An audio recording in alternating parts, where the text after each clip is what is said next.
تعالیٰ کو جو چیز سب سے زیادہ پسند ہے ایمان کے بعد، لا الہ الا اللہ محمد رسول اللہ کے بعد، وہ بندے کا صبر ہے۔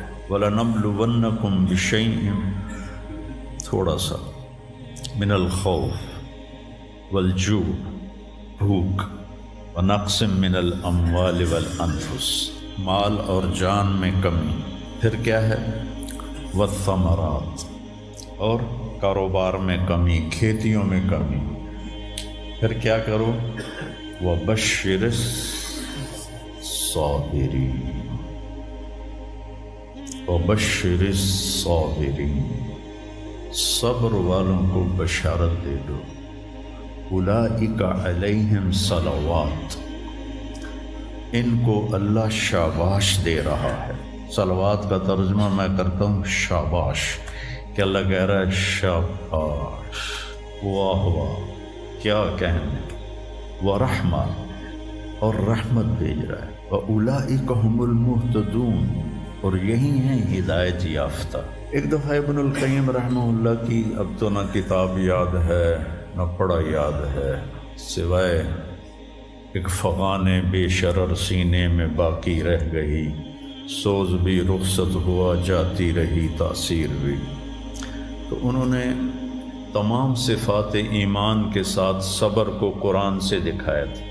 ایمان کے ساتھ صبر، نماز کے ساتھ صبر، روزے کے ساتھ صبر، ذکر کے ساتھ صبر، جہاد کے ساتھ صبر، انفاق کے ساتھ صبر، تبلیغ کے ساتھ صبر، ہر چیز کے ساتھ صبر صبر صبر صبر صبر۔ صبر انسان کے ایمان میں ایسے ہے جیسے جسم میں روح ہوتی ہے، روح نکل جائے تو جسم میت ہوتا ہے، ایمان میں سے صبر نکل جائے تو صبر بے جان ہو جاتا ہے۔ وَاسْتَعِینُوا بِالصَّبْرِ وَالصَّلَاةِ، مجھ سے مدد طلب کرو صبر اور نماز سے۔ پھر آگے کہا ان اللہ مع الصابرین، میں نمازیوں کے ساتھ نہیں، میں صبر والوں کے ساتھ۔ پھر صبر دو طرح کا ہے، ایک ہے جس پر ہمارا اختیاری کوئی، میرے سر میں درد ہے، اب بھی درد کے ساتھ بول رہا ہوں، ان بچوں کو چھٹیاں ہونے والی ہیں، اس لیے تھوڑی بات ان سے کہہ رہا تھا، تھوڑی تمہیداً کچھ اور باتیں آ گئی۔ تو میں کیا کروں، کسی سے لڑائی کروں، کسی ڈاکٹر کا گریبان پکڑوں؟ میرے لیے صبر کے سوا چارہ کوئی نہیں، مجھے صبر ہی کرنا ہے، اور اپنا دوا کھانی ہے، اگر اللہ اس میں شفا ڈال دے تو اس کی مرضی، نہیں ڈالی تو بھی اس کی مرضی پر راضی۔ یہ صبر ہے غیر اختیاری، اس پر بھی بہت بڑا اجر ہے۔ میرا جوان بیٹا میرے ہاتھوں سے نکل گیا، میں نے اپنے ہاتھوں سے اسے قبر میں اتارا، یہ صدمہ مجھے بھولتا ہی نہیں۔ ساری زندگی بڑی آزمائش، شہرت آپ کو نظر آتی ہے کہ بڑی واہ واہ ہو رہی ہے، بڑا یہ ہو رہا ہے وہ ہو رہا ہے، لیکن اس کے اندر اتنی آزمائشیں ہیں، اگر اللہ سے ڈر کے آدمی چل رہا ہو تو پھر اس میں اتنے امتحان ہیں کہ آدمی یا تو بچا بچا کے نہ رکھ اسے، تیرا آئینہ ہے وہ آئینہ، کہ شکستہ ہو تو عزیز تر ہے نگاہ آئینہ ساز میں۔ دل ایسے ہی پارا پارا ہو جاتا ہے، برداشت کرو۔ ایسے ہی زندگی میں انسان اندھیرا اس کی آزمائشیں ہیں، اس کی پریشانیاں ہیں، اس کے غم ہیں، اس کے صدمے ہیں، اور روشنی تھوڑی دیر کے لیے جو آتی ہے وہ اس کی خوشیاں ہیں، جو لمحے کے لیے آتی ہیں اور غائب ہو جاتی۔ تو ہمیشہ کی خوشی جس میں غم نہ آئے وہ جنت ہے، اور ہمیشہ کا غم جس میں خوشی نہ آئے وہ جہنم ہے۔ تو اللہ جب جنت والے جنت میں چلے جائیں گے اور جہنم والے جہنم میں چلے جائیں گے تو اللہ کہے گا یا اہل الجنہ، اے جنت والو، وہ کہیں گے لبیک ربنا وسعدیک، یا رب ہم حاضر ہیں۔ تو اللہ پوچھے گا کم لبثتم فی الارض عدد السنین، فیصلہ آباد میں کتنی زندگی گزاری تھی؟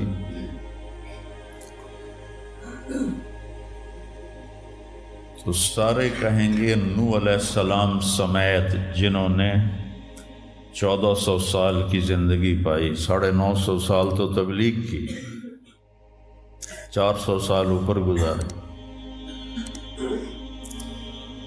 وہ بھی کہیں گے یومن او بعد یوم، یا اللہ یا ایک دن گزارا تھا یا آدھا دن گزارا تھا۔ تو اللہ تعالیٰ فرمائیں گے نعم متجرت، شاباش، مبارک ہو، بہت خوبصورت تم نے تجارت کی، دن آدھے دن کی،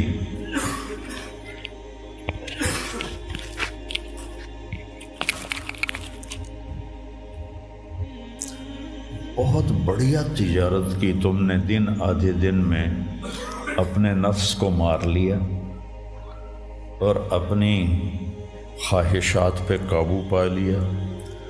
تو آج تم نے کیا تجارت کی ہے؟ تم نے رحمتی و کرامتی و جنتی، تم نے ان ناگواریوں کو برداشت کرنے کے بدلے میں میری دائمی رحمت کو خریدا، میرے دائمی اکرام کو خریدا اور میری ہمیشہ کی جنت کو خریدا۔ خالدین فیہا، جاؤ مزے کرو، کوئی موت نہیں۔ تو میرے نبی نے فرمایا اگر موت ہوتی تو یہ خوشی سے مر جاتا، لیکن موت ہے نہیں۔ پھر اللہ تعالیٰ جنت جہنم والوں کو پکارے گا یا اہل النار، وہ کہیں گے لبیک ربنا وسعدیک۔ تو اللہ پوچھیں گے کم لبثتم فی الارض عدد السنین، کتنی عمر گزاری دنیا میں؟ تو سب سے لمبی عمر پانے والی قوم عاد تھی، عرب۔ ایک عرب بائدہ ہیں، ایک عرب عاربہ ہیں۔ عرب بائدہ وہ ہیں جو مٹ گئے، ان کا نشانی نسلیں ختم ہو، اس میں قوم عاد ہے۔ ان کا بچہ ابن کثیر نے لکھا ہے 300 سال میں بالغ ہوتا تھا۔ ہماری 300 سال میں 6 نسلیں ختم ہو جاتی ہیں، 300 سال میں بالغ ہوتی تھی۔ 500 600 سال 800 700 سال ان کی اوسط ان کی عمریں ہوتی تھی اور بوڑھے نہیں ہوتے تھے۔ ایسے درخت کو پکڑ کے اکھاڑ کے پھینک دیتے تھے، ایسے پکڑ یوں اکھاڑ کے پھینک دیتے، جیسے ہم تیلے کو اکھاڑتے ہیں تو پورے درخت کو اکھاڑ دیتے۔ تو اتنی لمبی زندگی گزارنے والی قوم، اور باقی سارے اہل جہنم کہیں گے یومن او بعد یوم، یا اللہ ایک دن، اور دوسرے کہیں گے نہیں غلط کہہ رہے ہیں، آدھا دن، آدھا دن۔ لم یلبثوا الا عشیۃ او ضحاہا۔ اللہ تعالیٰ فرمائیں گے بئس ما اتجرتم فی یوم او بعد یوم، کیا گھاٹے کا سودا کیا تم نے دن آدھے دن کے بیچ۔ جس کو اللہ گھاٹا کہے وہ گھاٹا ہے، یہاں کے گھاٹے تو اوپر نیچے ہوتے رہتے ہیں۔ تاجر کو ایک سیزن میں نقصان ہوتا ہے، اگلے سیزن میں اللہ اس کو ڈبل نفع دے دیتا ہے، اللہ کا نظام ہے۔ کتنا برا سودا کیا تم نے دن آدھے دن کا۔ غضبی، میرے غضب کو خریدا، سخطی، میری ناراضگی کو خریدا، ونار جہنم، اور جہنم کی آگ کو خریدا، خالدین فیہا، پڑ جاؤ ہمیشہ کے لیے۔ تو میرے نبی نے فرمایا لو کان الموت لماتوا طرحا، اگر موت ہوتی تو یہ غم سے مر جاتے، اور جنت والے لو کان الموت لماتوا فرحا، اگر موت ہوتی تو وہ خوشی سے مر جاتے۔ تو ابدی خوشی جنت میں ہے اور ابدی غم جہنم میں ہے۔ ابھی ایک آیت پڑھی تھی مولوی نعمان نے، لہم ما یشاءون فیہا ولدینا مزید، جنت میں جو کچھ تم چاہو گے تمہیں ملے گا، جتنا چاہو گے اتنا ملے گا، جس وقت چاہو گے اس وقت ملے گا۔ پھر جہاں تمہاری سوچ بھی نہیں ہے وہاں سے ہم مزید دینا شروع کریں گے اور دیتے جائیں گے، نہ زندگی ختم ہوگی نہ اللہ کی عطا ختم ہوگی۔ ایک چیز کو ہم دنیا میں چاہے کتنی خوبصورت ہو، کچھ دن کے بعد اس کی کشش ختم ہو جاتی ہے، کیونکہ اس کا حسن ٹھہرا ہوا ہوتا ہے، ٹھہرا ہوا ایک ہی جگہ ہوتا ہے، اور پھر کٹنا شروع ہو جاتا ہے، کٹنا شروع ہو جاتا ہے۔ لیکن جنت میں کیا ہوگا؟ میرے رب کی عزت کی قسم جو سن رہا ہے، اگر آپ ایک ٹہنی کو بھی دیکھنا شروع کرو گے نا، ایک ٹہنی، پورا درخت نہیں، ایک ٹہنی، تو اس کو بھی ہزاروں سال دیکھتے رہو گے تو آپ کا جی نہیں بھرے گا کہ اللہ اس کے حسن کو بڑھاتا رہو، بڑھا رہا ہوگا، بڑھا رہا ہوگا، بڑھا رہا ہوگا، بڑھا رہا ہوگا۔ اپنی بیوی کو، جنت کی حور کو لاکھوں سال ایسے بیٹھ کے دیکھتے رہو گے تو تمہارا دل نہیں بھرے گا کہ اس کا حسن ہر لمحے پہلے سے اوپر، پھر اس سے اوپر، پھر اس سے اوپر، پھر اس سے اوپر، اور پھر آگے کوئی حد ہی کوئی نہیں۔ یہاں تو حد ہے نا، اس کے آگے کوئی حد ہی کوئی نہیں۔ لہٰذا کئی بچے پوچھتے ہیں جنت میں ہمیشہ رہیں گے تو پھر کیا کریں گے، بور نہیں ہو جائیں گے؟ میں نے کہا بیٹا آپ لوگ دنیا کی زندگی پہ قیاس کرتے ہو کہ بور ہو گئے۔ تو میری بہن کے بچے چھوٹے تھے تو جب وہ کچھ کھیل کھول کے تھک جاتے تو پھر ماں سے کہتے اب کیا کریں، اب ہم کیا کریں؟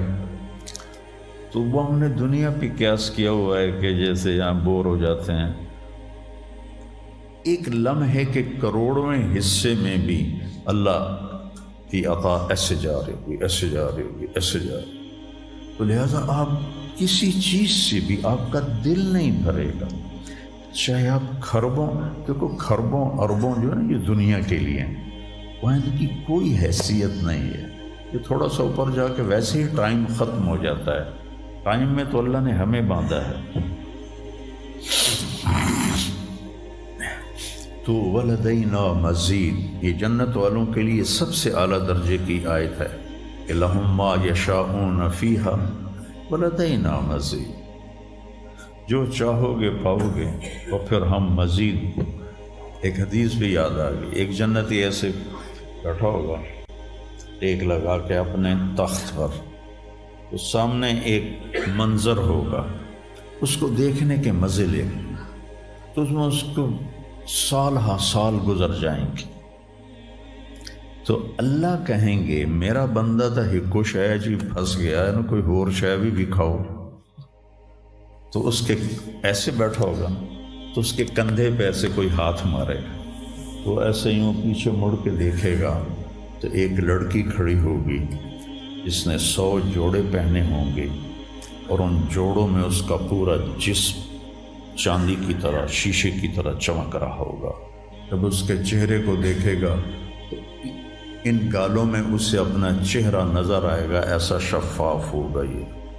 جب اس کے سینے پر نظر پڑے گی تو اس میں اپنا چہرہ دیکھے گا، جب اس کے پیٹ پر نظر پڑے گی تو اسے اپنا چہرہ نظر آئے گا، تو تو انہیں ہی کملا ہو جائے گا.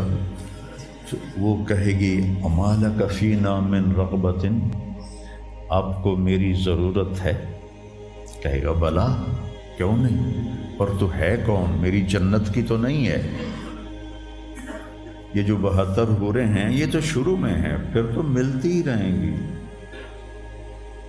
ہر نعمت، صرف حور نہیں، ہر نعمت ملتی ہی رہے گی. تو وہ کہے گا بلا لیکن من انتی، جی تو بڑا چاہ رہا ہے لیکن تو ہے کون؟ وہ کہے گی انا من اللواتی قال اللہ تعالی ولدینا مزید، میں ان میں سے ہوں جن کے بارے میں اللہ کہتا ہے ولدینا مزید، ولدینا مزید، ولدینا مزید، ہم پھر تمہیں اور بھی دیں گے، اور بھی دیں گے، اور بھی دیں گے. یہ چند دن ہیں، گزار لو، میری مان. جہنم والوں کے لیے سب سے خوفناک آیت ہے فذوقوا فلن نزیدکم الا عذابا. ان کا عذاب ایک جگہ پہ نہیں ٹکا ہوگا، بڑھتا جائے گا، بڑھتا جائے گا، بڑھتا جائے گا. فَيُعَذِّبُهُ اللَّهُ الْعَذَابَ الْأَكْبَرَ. عذاب اکبر کہنے والا اللہ اکبر ہے تو کتنا بڑا ہوگا. النار الکبریٰ، بہت بڑی آگ. جہنم سے کسی کو نکال کے دنیا کی آگ میں لٹا دیا جائے تو وہ ایسی گہری نیند سوئے گا کہ اس کی آنکھ ہی نہیں کھلے گی، وہ اسے ٹھنڈک محسوس ہوگی. اور جہنم کی دیوار میں سوئی کے ناکے کے برابر سوراخ ہو جائے تو اس سے جو چنگاری نکلے گی پوری دنیا کو راکھ بنا دے گی. اللہ ہماری حفاظت فرمائے.